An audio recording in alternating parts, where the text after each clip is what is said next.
Space was silent. The rescue ship floated through the black ocean of stars. Inside the ship, human crew members stood around a strange capsule. The capsule was old, broken, and half-burned from drifting too long. At first, the humans thought it was just space junk.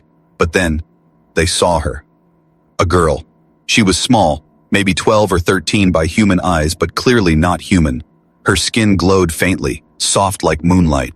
Her eyes were wide and silver, reflecting every movement of the crew. She said nothing. She only stared, silent and still, as if she was trying to understand where she was. The captain whispered, "An alien child. Alive."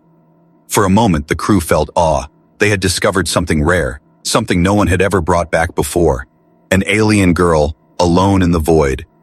But awe quickly changed to fear. "What if she is dangerous?" one engineer muttered. "What if she is sick or carries something?" another added.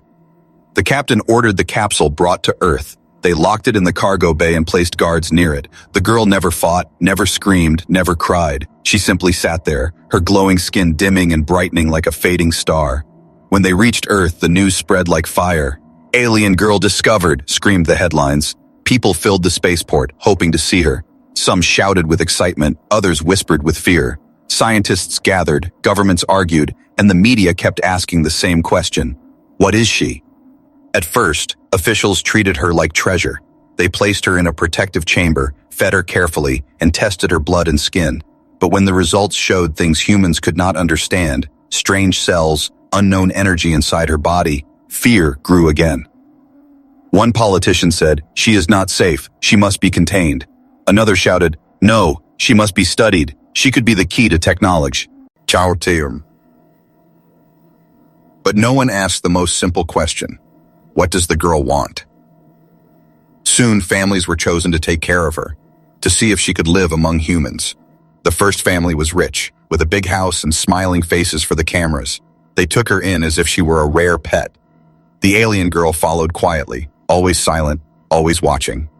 But at night, her silver eyes glowed brighter. She sat near the window and stared at the stars. She looked like she was waiting for something or someone. The family grew uneasy. "She does not speak," the father complained. "She does not play with the other children," the mother added. When she touched the family's pet dog, the dog ran away, terrified. They said she was unnatural. Only days later, the family returned her. "She is not for us," they said coldly. She was sent to another home, this time a military officer's family. They thought they could train her, make her follow orders, but the girl never resisted, never obeyed either. She simply moved with calm silence, as if the human world was not truly real to her. One night, the officer found her in the dark hallway. Her silver eyes were glowing. The lights in the house flickered. The machines hummed strangely. The officer shouted in fear, "She is dangerous!" By morning, she was rejected again. Rumors spread across the city. Some said she was cursed. Some said she was a weapon in disguise. Others whispered she was a spy sent by unknown alien forces. But the truth was simple. She was only a child, lost and alone. Still, rejection followed her like a shadow.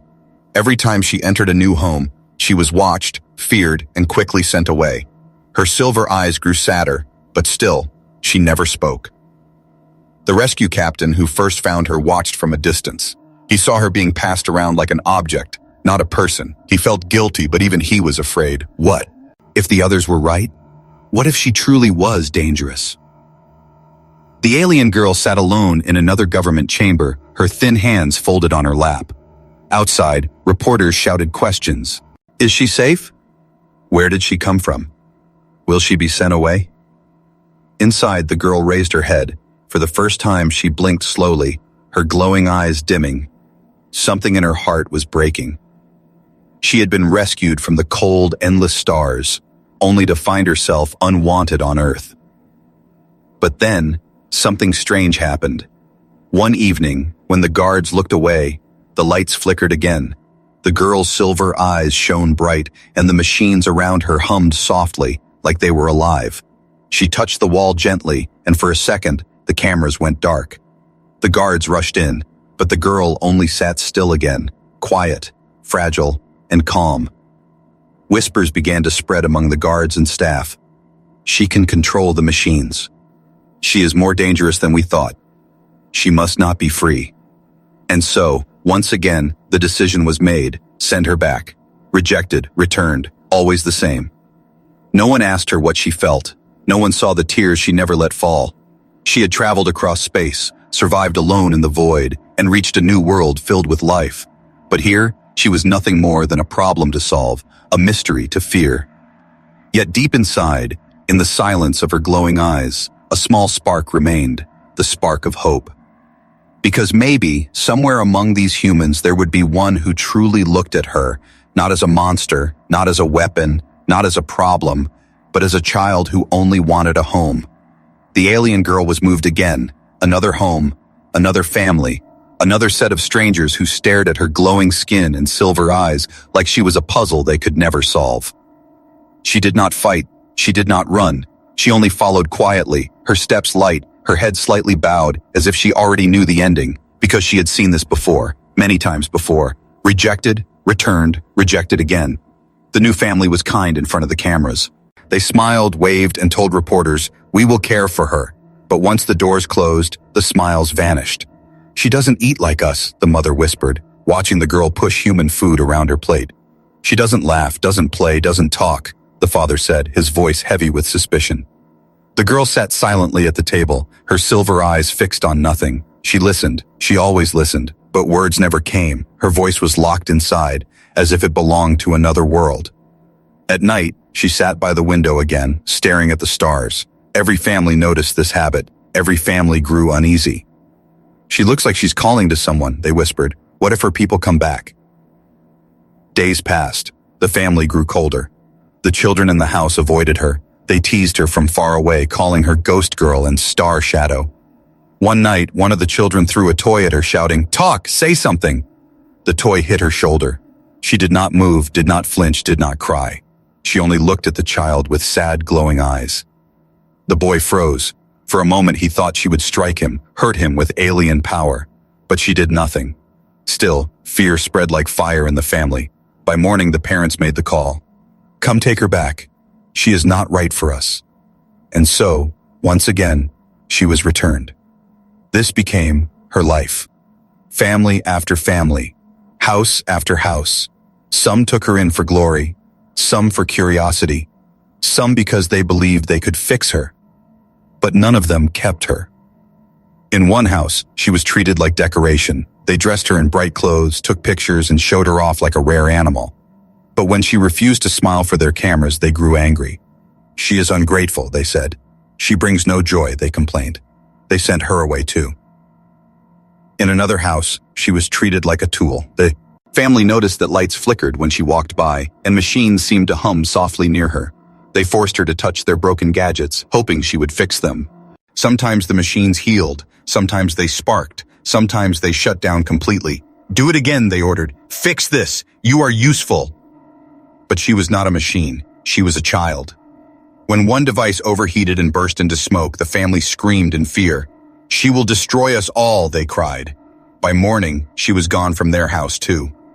The alien girl began to understand the pattern. Humans smiled at first, then whispered, then feared, then rejected. Always the same. Her silver eyes dimmed more with every move. Her glowing skin faded, as if her very light was leaving her. She never spoke, but inside, she asked herself the same quiet question again and again. Will anyone ever want me? But something strange happened during one of these moves. Late at night, in a small house where she stayed for only 3 days, the family's youngest child fell ill. Fever burned him, and the parents panicked. They had no medicine nearby. They cried out, "Help! Someone! Please help!" The alien girl walked quietly into the boy's room. She placed her small, glowing hand on his forehead. The fever cooled. The boy's breathing calmed. His eyes opened, weak but alive. The parents saw this.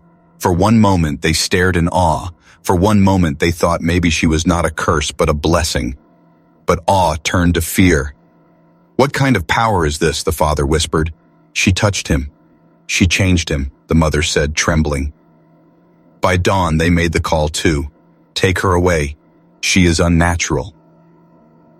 Word spread. The alien girl could heal. The alien girl could touch machines. The alien girl was more than she seemed. Some wanted her as a weapon. Some wanted her as a tool. But none wanted her as a daughter, as family, as one of their own. The rescue captain who had first found her kept hearing the reports. Each one was the same: rejected, returned, feared. His heart grew heavy, but he stayed silent. He was only one man. What could he do against a world that did not want her? The alien girl was moved again. Guards, trucks, locked doors, and new families who did not understand.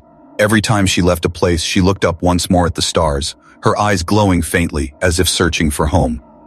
But home was gone. By now, she no longer expected kindness. She no longer expected warmth. She walked into each house like a shadow, waiting for the moment when she would be pushed away. And yet, deep inside, a tiny hope still burned. A fragile flame, almost gone, but alive. Because maybe, just maybe, among billions of humans, there was one who would not fear her. One who would see her not as alien, not as tool, not as danger, but as a child, lost and lonely, waiting for a hand to hold. The alien girl's life became a cycle. New house, new family, then rejection. But with every move, something inside her began to change. Something she could not hide anymore. At first, it was small. Lights flickered when she walked past them. Toys rolled across the floor without a touch. Radios turned on by themselves when she entered a room. The humans noticed. Their eyes widened. Their voices lowered into fearful whispers. She can control things. She has powers. She is not safe. The girl never argued. She never explained. She only lowered her glowing eyes and stayed silent. But silence did not protect her. One night in a crowded apartment where she stayed with a foster family, the strange power grew stronger. The father of the family cut his hand on a piece of broken glass. Blood dripped down his arm. He cursed loudly, rushing to find bandages. The alien girl stepped closer. She reached out her small hand. The wound closed beneath her touch. The bleeding stopped. The father froze, staring at his healed skin. His face filled not with gratitude, but with fear. "What are you?" he whispered, stepping back. The girl did not answer. She simply turned away and sat by the window again, her silver eyes glowing faintly in the dark. By morning, the family called the authorities. "She healed me," the father said, his voice trembling. "No human can do that. She is dangerous."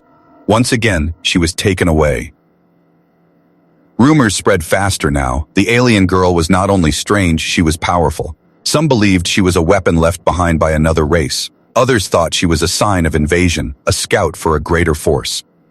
But she was none of these things.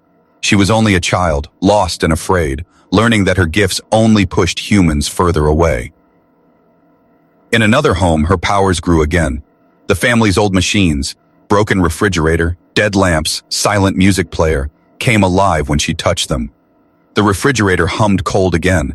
The lamps glowed bright. Music filled the silent house. The children clapped with joy. "Do it again," they begged. But their parents watched with pale faces. "This is not natural," the mother said. "She is controlling electricity," the father whispered. Fear won again. That family returned her too. The more the humans rejected her, the more her powers surfaced. It was as if her heart could no longer keep them hidden. Sometimes when she cried silently in the night, the walls vibrated. Sometimes when she dreamed, screens and machines near her flickered with strange images, stars, unknown worlds, broken ships drifting in space. Humans grew more afraid. Guards were told to watch her closely. Scientists whispered about experiments. Military officers argued about control. "She must be studied," one insisted. "She must be contained," another argued. "She must be destroyed," a third whispered. And still, no one asked what she wanted. One night, the alien girl sat in a dark room of another temporary home. Rain fell outside, tapping against the windows. The humans in the house were asleep. She raised her small hand. Slowly, the rain stopped hitting the glass. The drops hung in the air, frozen, shining like silver beads. Her eyes glowed brighter. She let out a slow breath. The drops fell again. For the first time, she allowed herself a small smile, but only for a moment. Because footsteps came from the hallway. A door opened. The foster mother saw the drops sliding strangely across the glass. She gasped in terror. By morning, the alien girl was gone from that house too. Now her name was everywhere. Not her true name, because she had never spoken it, but the name humans gave her, the ghost child. To some, she was a miracle. To others, a nightmare. To most, she was only a problem. But the girl herself was changing. She no longer waited to be loved. She no longer hoped to be understood. She simply watched and listened.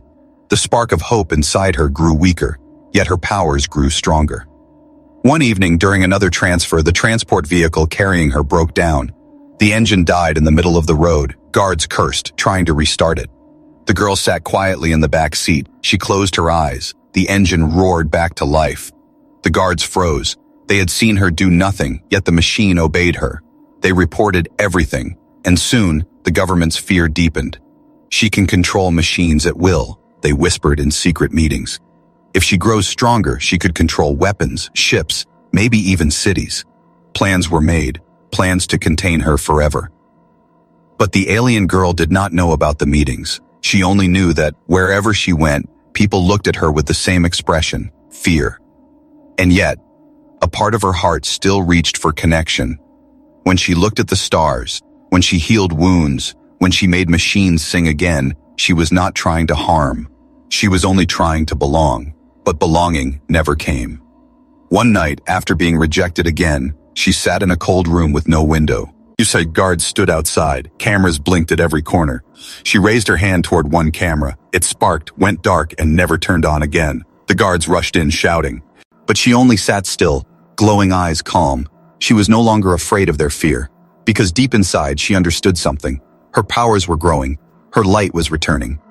And one day soon, the humans who feared her would be forced to see the truth, that she was not a monster, not a weapon, not a curse. The alien girl had been passed from house to house, like a package nobody wanted.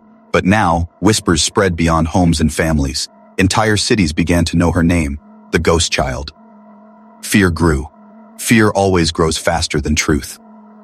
She was moved again, this time to a government facility hidden in the city. Concrete walls, iron doors, cameras watching her every step. Guards followed her even when she walked across the small courtyard. At night, she stared at the moon through the bars on her window. Her glowing silver eyes reflected the pale light. Her skin shimmered faintly, like fading starlight. Inside, she felt empty. No family, no home, only rejection and silence. But something was stirring inside her, her powers, and when pain and loneliness grew too heavy, her powers always grew stronger. One evening, thunder rolled across the sky. Rain pounded against the facility's roof. The alien girl sat on the floor of her room, her hands folded in her lap. Then the lights flickered. Machines in the building buzzed. The guards outside shouted, hitting their radios, which crackled with strange static.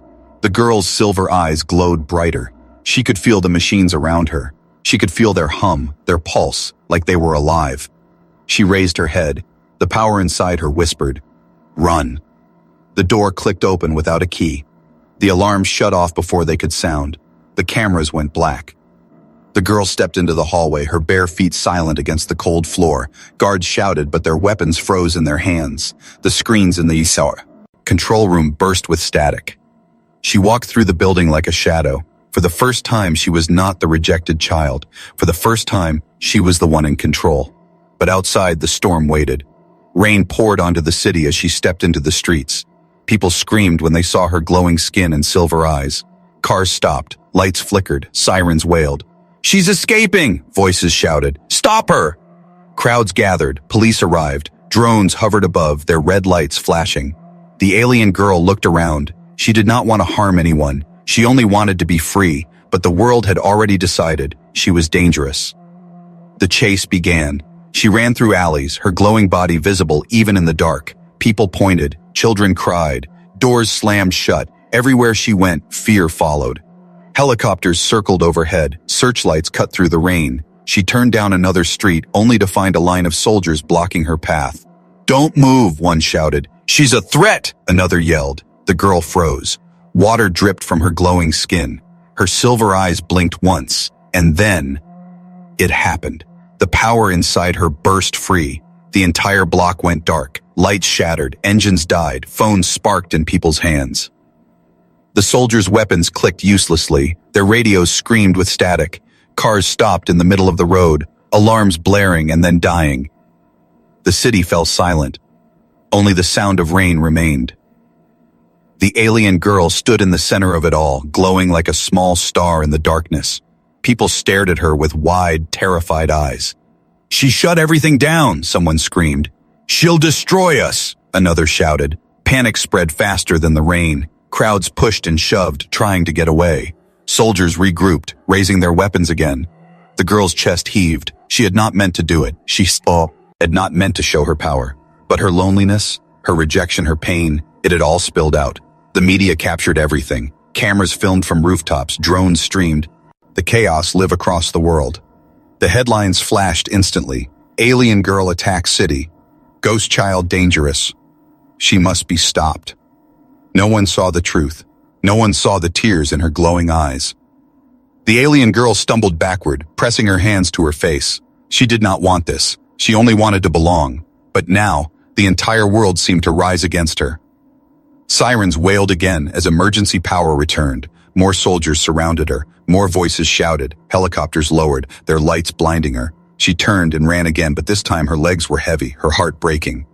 She knew the truth now. No matter what she did, heal, help, or hide, humans would only fear her. She slipped into the shadows of an abandoned building, her breath shaking, her glowing skin dim. She crouched against the wall, holding her knees close. Outside, soldiers searched. Drones buzzed. Voices echoed through the rain. "Find her! Don't let her escape again!"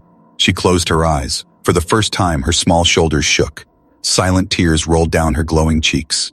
She whispered a single word, the first sound she had spoken in the human tongue. "Why?" The walls trembled softly. The machines in the building stirred, answering her grief with low hums. In that moment, the world decided. She was no longer the strange child from space, no longer the lost girl. She was a threat, a danger, a monster to be contained or destroyed. And yet somewhere in the city, one man was watching the broadcast with different eyes. The rescue captain. He saw the fear, he saw the chaos, but he also saw her tears. And for the first time he thought, maybe she does not need chains. Maybe she needs someone to stay. The city was in chaos after the night of darkness. People spoke of nothing else.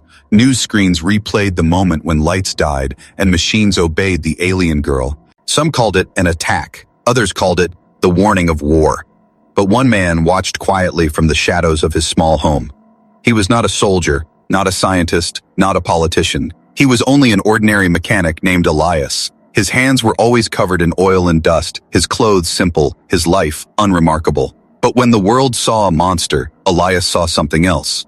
He had been watching the news carefully, but not the way others did. While the reporters shouted about danger, Elias had noticed the detail they ignored, the girl's face. Her eyes had not been filled with rage. They had been filled with sorrow. Her lips had not been shouting war. They had whispered pain. "She is not trying to hurt us," Elias murmured to himself. "She is just alone." That same night, as soldiers searched the city, Elias stepped outside. The rain had stopped, but the streets were wet and glowing with broken neon signs. He walked with steady steps, following a feeling in his chest more than any clear plan. And then he saw her. The alien girl sat inside the shell of an abandoned building. Her small body was curled against the wall, her silver eyes dim, her glowing skin faint. She looked less like a weapon and more like a lost child who had cried herself silent. Elias froze. Every part of him told him to run, to fear her like everyone else. But his heart did not move with fear, it moved with compassion. He stepped forward slowly. The girl lifted her head, her silver eyes locked onto him. For a moment, the machines around the room hummed softly, reacting to her heartbeat. Elias raised his hands. "It's all right," he said gently. "I won't hurt you." She did not answer. She only watched him carefully, as if waiting for the moment when he too would reject her. Elias lowered himself to sit on the floor across from her. He did not come closer. He did not push. He only sighed at breathing the same heavy air she breathed. "You're tired," he said softly. "I can see it. They all fear you. But I don't. Not because you are less powerful, but because I see you are still just a child." The girl blinked, her glowing eyes shimmering with something he had never seen on the news. Fragile hope. For hours, Elias stayed. He spoke little, only simple words. He told her about his workshop, about the broken machines he spent his days fixing. He told her how sometimes people ignored him too because he was ordinary, unimportant. "They don't need me until something breaks," he admitted with a small laugh. "Maybe that's why I understand you. They only see your power when it scares them. They don't see you." The girl lowered her eyes. For the first time, her lips moved. A single word escaped, soft as a breath. "Home." Elias's chest tightened. He nodded. Yes, you need a home, not a cage, not a laboratory, a home. When dawn came, soldiers found the building. Their boots thundered on the ground as they surrounded the place. Helicopters hovered above. "Step away from the subject," the commander barked through a megaphone. "She is classified as dangerous." Elias stood slowly, his back straight, his hands still raised. "She's not dangerous," he shouted back. "She's only alone." The soldiers ignored him. They aimed their weapons at the girl, who trembled, her silver eyes glowing brighter. The machines nearby began to buzz. Elias turned, kneeling to meet her eyes. "Don't be afraid. I'm here. I won't leave you." The girl's trembling slowed. She looked at him as if searching for lies, but found none. The soldiers advanced. Elias stood in front of her, spreading his arms wide. "If you want her, you go through me," he said firmly. The commander scoffed. "Do you understand what you're protecting? That thing could shut down every city on Earth." "She's not a thing," Elias snapped. His voice carried more strength than he had ever known. "She's a child, and if all of you can't see that, then maybe you are the dangerous ones. F." For a long, tense moment, no one moved. The soldiers held their weapons. The girl held her breath. Elias stood like a wall between them. And then, something strange happened. The girl placed her hand lightly on Elias's shoulder. The machines in the soldiers' hands powered down, not with sparks or violence, but with calm silence. Their radios went still. Their lights dimmed. The soldiers panicked, pulling back. "She's disabling our systems." But Elias did not flinch. He turned his head slightly, meeting her glowing eyes. "You don't need to fight," he whispered. "You just need to trust." The standoff ended not with explosions, but with silence. The soldiers pulled back temporarily, ordered to wait for new commands. The government would not give up, but for this one morning, the girl was safe. Elias walked her out of the abandoned building. His workshop was not far. Inside, it smelled of metal and oil, but it was warm, safe, and alive with small machines he had built over the years. The girl touched one of the broken radios on the table. It sparked once, then hummed to life. Elias smiled. "You see? You belong here. Machines listen to you, but so do I, and I promise, I will not send you away." The girl looked around, then back at him. Her lips moved again, whispering the word once more. "Home." This time she smiled faintly. For the first time since she arrived on Earth, the alien girl felt something different. Not rejection, not fear, not chains. For the first time she felt wanted. "I see you are still just a child." The girl blinked, her glowing eyes shimmering with something he had never seen on the news. Fragile hope. For hours Elias stayed. He spoke little, only simple words.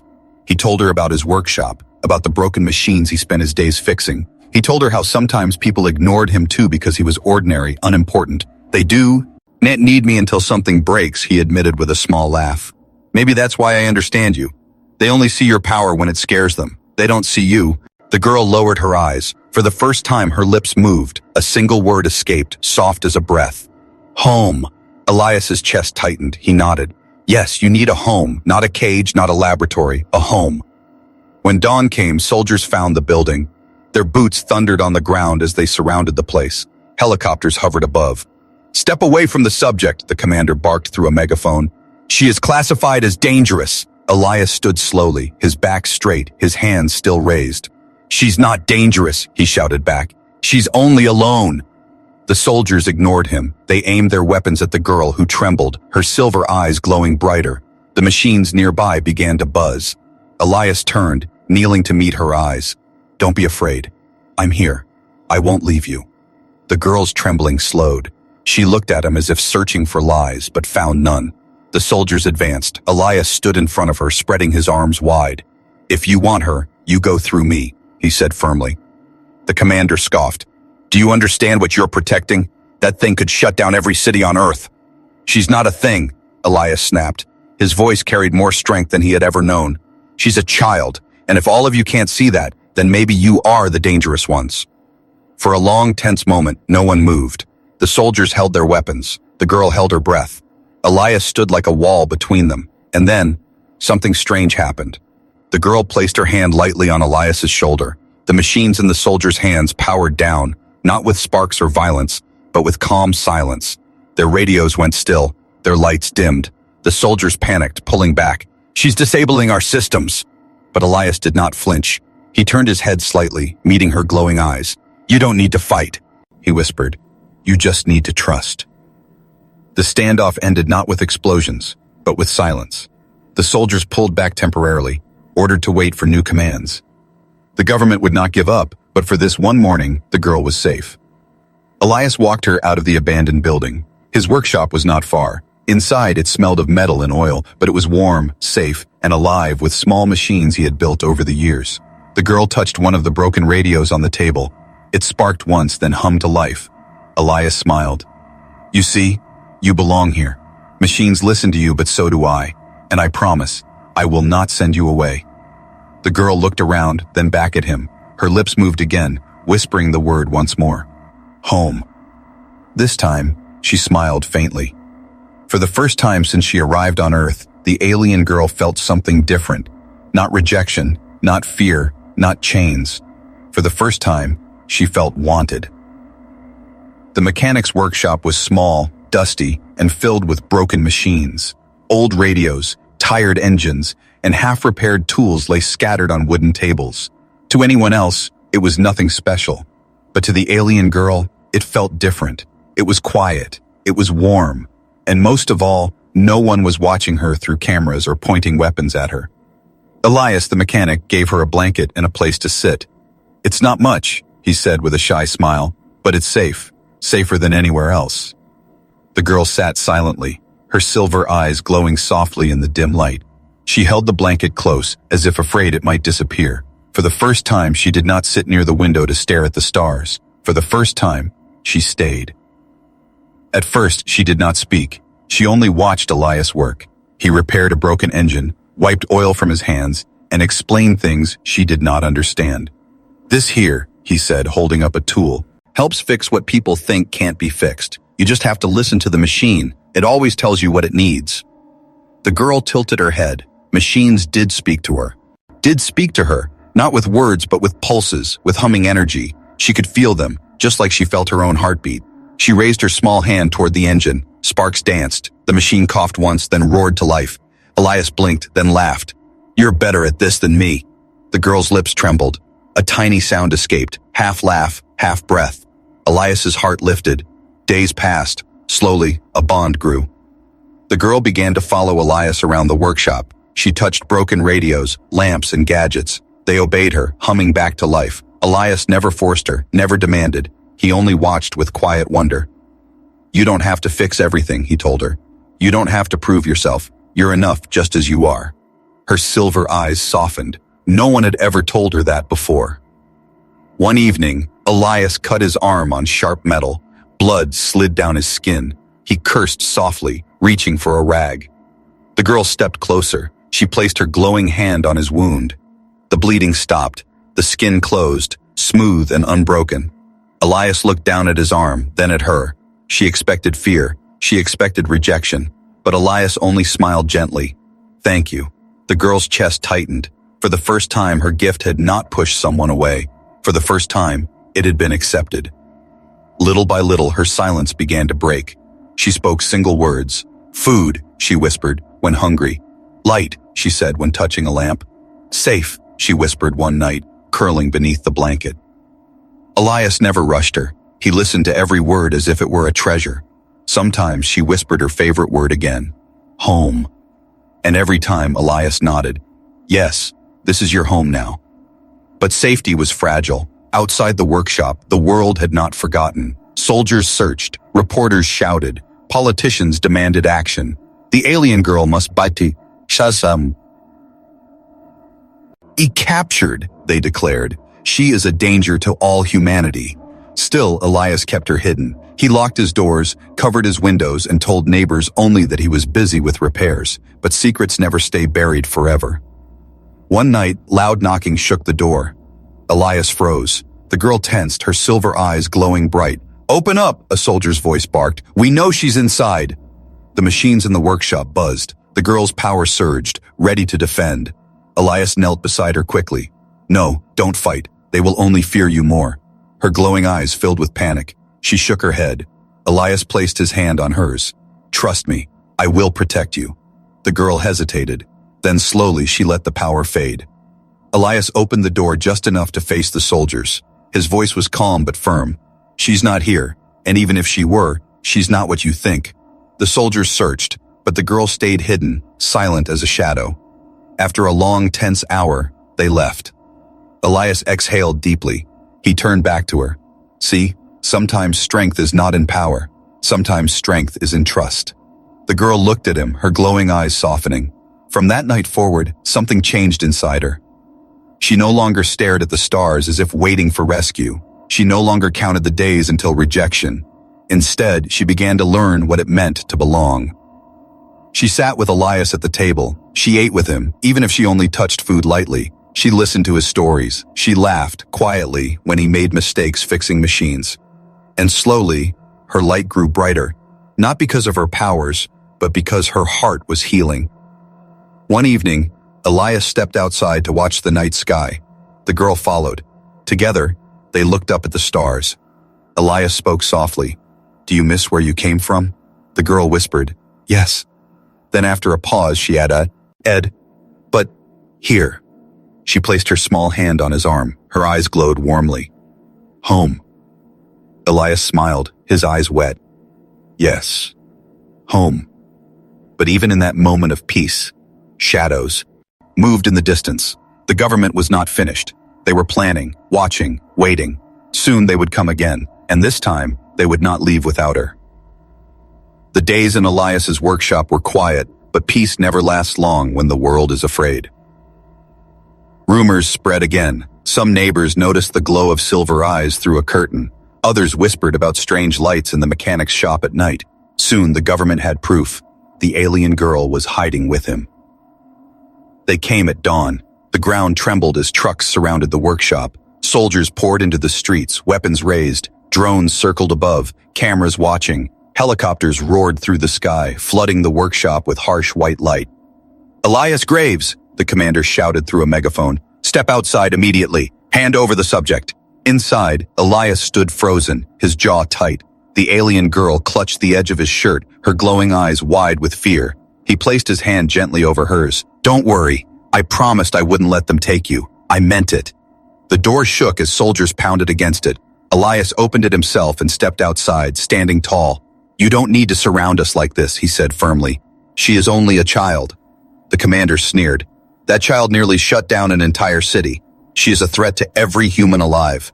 Elias shook his head. "No, you only saw what you wanted to see. She was frightened. She has power, yes, but power is not the same as danger. She saved me. She healed me. She is more human than all of you who treat her like a monster." The crowd of soldiers murmured, but the commander raised his hand sharply. "Enough. Step aside." Behind Elias, the alien girl stepped into the doorway. Her glowing skin lit the shadows. The soldiers raised their weapons instantly. "Hold your fire," the commander barked. "Not until I give the order." The girl's eyes shimmered with fear. Machines around her buzzed, lights flickered, drones trembled in the air. One wrong move, and chaos would return. Elias turned to her quickly. "Don't," he whispered. "Don't fight them. Show them who you really are. Show them what I see." Her chest rose and fell. Tears filled her silver eyes. For a long moment she hesitated, and then the ground shook. Not from her, but from disaster. A loud explosion thundered across the city. A nearby power plant had failed, struck by its own unstable reactor. Black smoke poured into the sky, and alarms screamed through the streets. Panic erupted. People shouted. Soldiers turned their heads, confused. The commander cursed. "Evacuate! Protect the civilians!" Without waiting, the alien girl ran forward. Elias reached out, but she slipped from his grasp, her small, glowing figure darting into the open street. "Wait!" he cried. But she didn't stop. She was not running away. She was running toward the smoke. The soldiers froze, unsure whether to chase or fire. Elias followed, his heart pounding. The power plant was collapsing. Sparks burst from broken towers. Flames roared, and terrified workers staggered out. "The reactor is unstable," they screamed. "It's going to blow!" If it exploded, half the city would burn. The alien girl stepped through the smoke. Her silver eyes glowed brighter than ever. She placed her small hands on the trembling ground. Machines answered her. Engines slowed, sparks dimmed. The angry roar of the reactor softened. The entire building seemed to breathe with her, as if calming down under her touch. Workers stared in shock. Soldiers who had followed lowered their weapons, their jaws dropping. Elias reached her side. "You'll burn yourself out," he warned, fear shaking his voice. But the girl shook her head. She placed one hand on his arm as if to steady herself. Her voice was quiet but clear, stronger than ever before. "Home," she whispered. "Safe." Then she turned back to the reactor. Her eyes glowed like twin stars. Energy flowed through her small body, pushing against the unstable core. Slowly, impossibly, the fire died. The plant grew still. The city's lights flickered once, and then returned, brighter than before. She had not destroyed, she had healed. Silence fell. Soldiers lowered their weapons completely. Civilians dropped to their knees, some in tears. The commander himself stood frozen, watching as the alien girl swayed, exhausted, but alive. Elias caught her before she fell. He held her close, shielding her small frame with his arms. The girl's head rested against his chest. She looked up at him, her silver eyes dimming but filled with peace. "Forever. Home," she whispered faintly. Elias's eyes filled with tears. He nodded firmly. "Yes, forever. I swear it." The crowd of humans stood in awe. For the first time, they did not see a monster. They saw a child who had saved their lives. Some began to clap. Others bowed their heads. The fear that had once filled the city was now breaking, replaced with something new, respect, and maybe even love.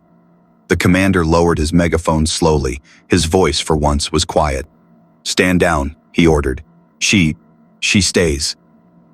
Elias carried the girl back to the workshop that night. She was tired, but her glowing skin pulsed gently, steady as a heartbeat. He tucked her into the small bed he had made, pulling the blanket over her. She whispered the word again, soft as starlight. "Home." Elias sat beside her, his hand resting over hers. "Forever," he promised. And so the alien girl who had been rejected, returned, and feared by many, finally found what she had always searched for. Not in stars, not in power, not in fear, but in the simple heart of one human who cared. Her forever home.